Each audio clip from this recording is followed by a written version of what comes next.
concept. Yeah, so game concept. He's going to be playing through the tutorial. We're just going to talk a little about how this game works. It's as you guys probably saw in the Nintendo Digital event, it's a 4-on-4 online. We're obviously playing it local right here. Multiplayer, action, shooter, territory, squid, ink splatter, party. That sounds like a new genre. It's so fun. That sounds like a new genre.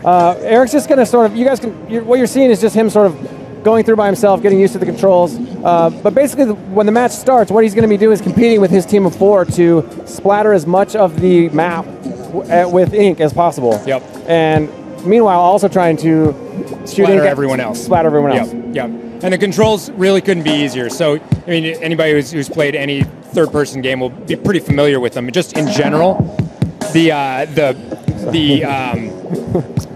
control stick is going to move you. Move your character left and right, and the right control stick is going to move your view around. It feels like a dual analog shooter, but you've also got the gamepad tilt control, which it feels so good because a lot of times you're not really aiming sort of really that fast twitch style aiming, but you're instead sort of changing the arc of the way you're splattering the ink. Yeah, it just feels so good. It's one of my favorite sort of combinations of gamepad dual analog plus motion controls. Yeah, I actually compared it to, if anybody played the Ocarina of Time remake on the Nintendo 3DS, that sort of fine touch aiming that you would get once you went in when you were aiming a slingshot or something like that. So good. It just works. It's really important. The gameplay fits the game style and back and forth. All right. So that's enough tutorial. Yeah. We can actually jump into the game here.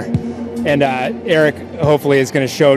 Don't hold back on these guys. Don't hold back. Eric, just because we're on a live stream. So this is about to get really crazy, really quick. Yeah. But again, it's going to be a 3-minute round, and at the end of the 3 minutes, they're going to want to see which team has covered the most of the map, essentially. And part of what's fun about that is you don't really know which team is winning until the end because the ink is being sort of layered on top of each other. Although one important part of it is tracking it in real time. So I don't know if the feed is showing it right now, but basically your bottom screen, the gamepad, is showing you in real time the coverage over the entire map. So Absolutely. You can see like, oh man, pink team is. Oh yeah, you can tell when your team's falling behind, but then you might get really focused on, a certain, pushing forward or chasing this guy, and then you look down and suddenly your team's winning. So what Smitty here is doing is really important. Laying down a good layer around his home base. Yeah. Not only is this basically, giving you advantage because eventually you need to cover the most ground to win, but it also means your movement is automatically going to be a little bit better because you're faster through it. So he just entered sort of this is where a lot of the action happens. It's like the middle of the map. It's a really symmetrical sort of multiplayer map. Yeah, I'm seeing teal out there. That means that they're. Oh, look at that! Oh! I thought Smitty was the good one at this game. Yeah, I don't know what he didn't have any splatters before that.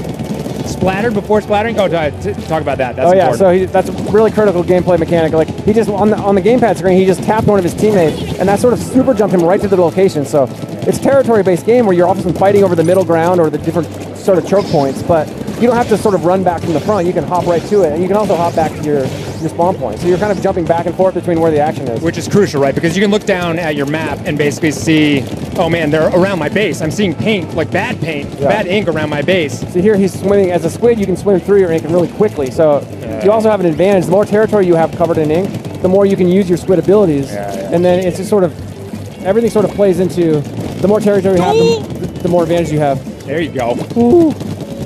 Oh. This is a hotly contested zone in the middle, obviously. And this, of course, this is all being tracked, basically. So you're the number of times he gets splattered, the number of times it's all adding to his own score. So, I mean, it's a team game. You're playing to be the team with the most territory, but you're also going to get ranked based on the amount of territory you covered. So take a look up at this map. Who knows if they're showing this on the feed, but Morgan and I are looking at this map where pink is just getting annihilated. You can see that blue basically has... Yeah, blue's got it. I mean... There's less than a minute left, and they have a really, really good stronghold, and they're even driving deeper into Pink's territory. But the thing is, I've played enough of this that a lot of times it's the last 30, 20, even 10 seconds that make a difference, because you can do one last charge, and you can coat all that turf with ink, and like, man, I've seen matches swing like crazy. Yeah, that's true. See, they're making inroads. They're making inroads. That's a good point, too. Every time you're painting over you're inking over someone else's ink, you're essentially doubling the benefit, because not only are you getting more of your territory covered, but you're taking away their territory. Yeah, it's weird. It's 10 seconds, and we got one pink player making inroads. I think this is going to really come down to it. Actually, yeah, you're right. They're doing a better job than I thought they were going Although we've got blue doing the same thing. Smitty. I don't think you got it, man. I don't think you got it at all. Ooh. No. 39, 48%. That's all right. It's only the first round. It's only the first round. Good guys lost. Bad guys took it. This gives us a good shot of the. So these guys. This is great though, because look at this. Eric actually was on the losing team, but he ended up being the highest ranked player. So yeah, got the most. Kind of nice. You get a little token. You know, it's like, hey, the team lost, but you did your job. I think we need to take a small moment and talk about this character design because I'm totally in love with it. These little guys, we're calling these guys Inklings, and I don't know, man. They just look. Everything from the little tentacles as their hair, you know, like one's got pigtails and, and the little... super cute. You know? I love that they talked about that in the digital event. You know, the dev team talking about how the game, it's an ink-based game, you're shooting ink, you got a character, wait, squids shoot ink. It's just like the way the game and the characters developed in this really sort of organic way, and they both played off each other. Yeah. I don't think we've even talked about refilling your ink. No, we have not. All right, so important mechanic, obviously. You can't just run around. You don't have unlimited ammo, you know, ink is your ammo. You have a tank on your back there. Yep. And it'll refill really slowly if you're just running around, but as a squid, it refills much quicker. And does it make a difference if you're in your own ink or if you're in? If you're just down on the ground and there's no ink on the ground whatsoever, does it refill as fast as if you're parked in your own ink? When you're a squid form, the ink's going to refill at that faster rate. It doesn't matter what color you're in, but you're always, as a squid, you're always going to want to be in your color ink anyway because you can move faster, you can swim up walls, and not only that, you can hide. I mean, I played. We're about to take a look at the gamepad screen here and give people a better idea of sort of what's happening down there.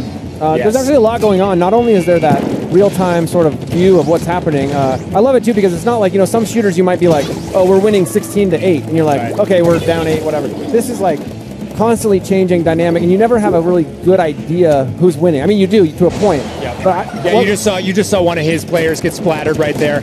And I mean, everyone, all these arrows and your base, basically, you can tap any one of those and jump to at any time, right? And so those percentages, you know, and it goes down to the decimal. So you're going to win a match 48.6% covered. Like, I don't know what that is right now. It looks like Pink's maybe up, I don't know, 42. Which is good. You know, it's so much fun. more organic. You can't be looking and relaxing and saying, oh, we got this in the bag. Because it could be that someone all of a sudden is tearing up through your back area. And also, I don't know if we still have the gamepad feed up, but if we do, you know, you can also, like we talked about, you see where your teammates are. You can tap either their icon on the map or their little icon off to the side, and you'll fly right to the spot. Oh, that works too? Up there? Yeah. Mm-hmm. All right. Wow, you could have told me that beforehand, man. Yeah, We've been playing this game in the Treehouse for like ages. You never tell me that stuff? I got to keep a few tricks up my sleeve. So Eric's going to go ahead and use a super jump here, I think, to get back to the front lines. Look at that. Yeah, and that actually, that happens to me all the time. That's exactly. You jump to the front lines and you're just in the middle of a total because you know you have fight. one teammate left up there on the front line. You're like, I got to go help him out, but chances are he's outnumbered at that point. So yeah, you're going to be landing right in the middle of like an intense ink fight. Yeah. So you can see since he's laid down so much ink over here, he can just turn into a squid and just cruise. Yeah, cruise.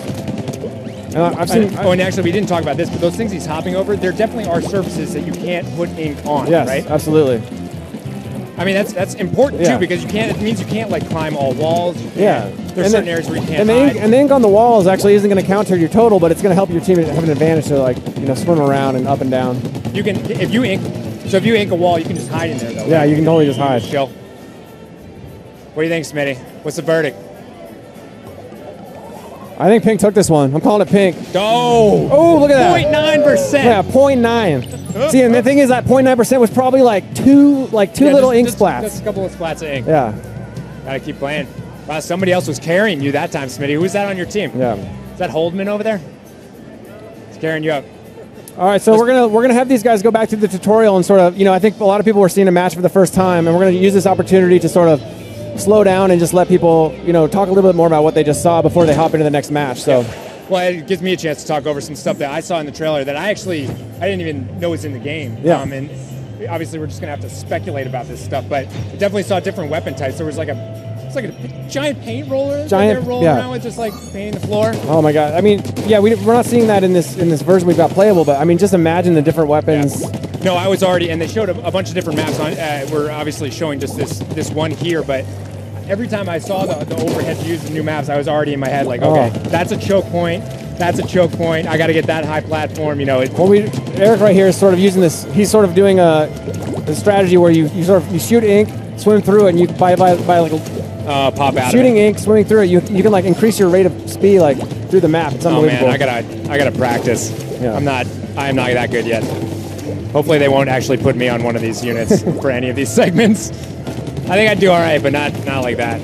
See, Eric kind of just showed for the people at home just how quickly you can get to across the map by using that sort of combination of shooting ink, swimming through it, shooting ink, swimming through it.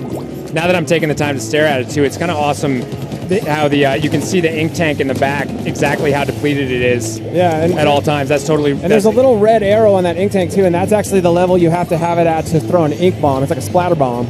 Oh yeah, we haven't even talked about it. Was he just threw one? So now that dumped way like a ton of ink out. Like 70% of that tank. Right. So you can't just go and spam splatter bombs. Yeah, you can.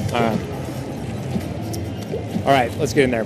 We didn't even talk about going through grates either. I know. There's too much to talk about in this game, man. Well, that's why we're slowing down, letting him play the tutorial so we can remember all this stuff. I can't slow down. As soon as this match starts, it's gonna get crazy.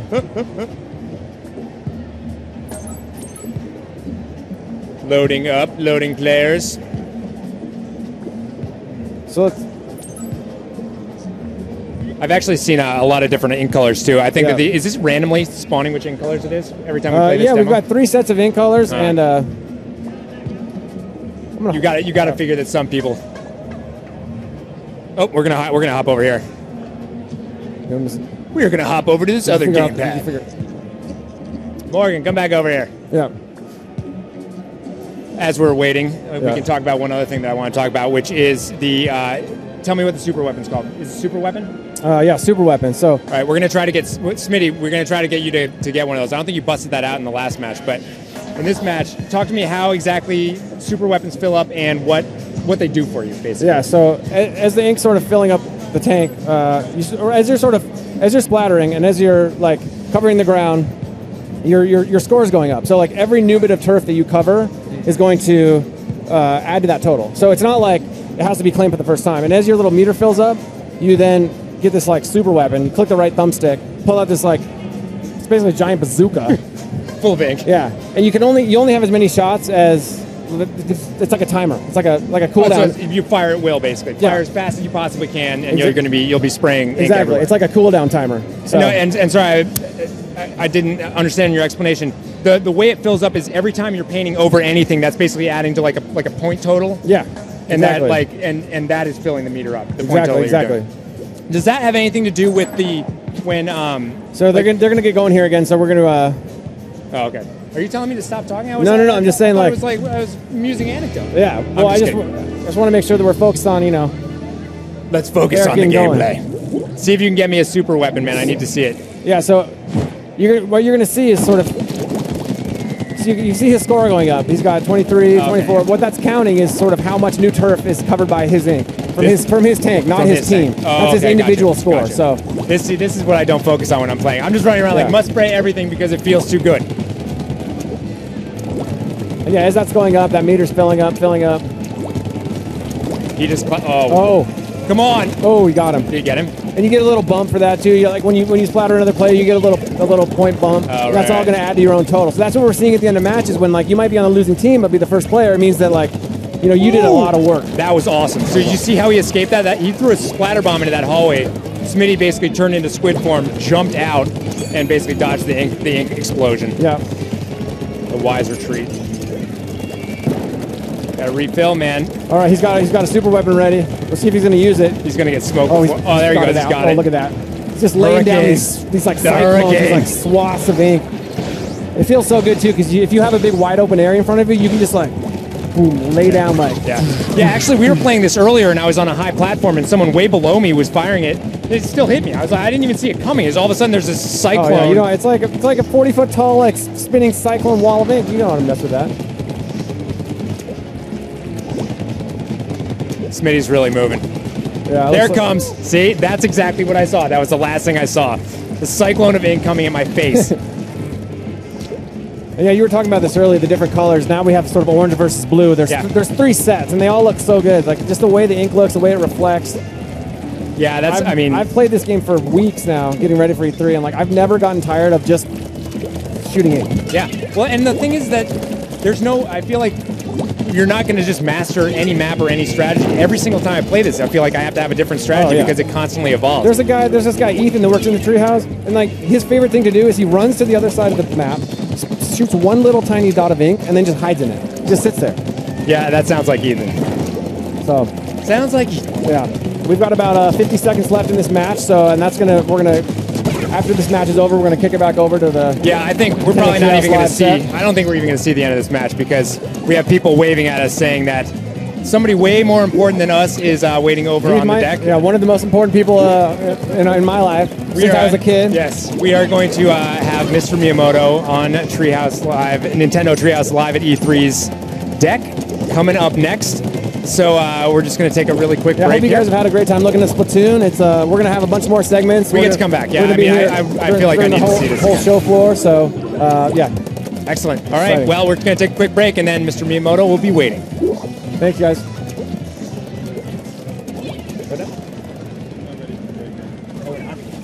So that wasn't. That's live at E3. What's good about that is we get to see who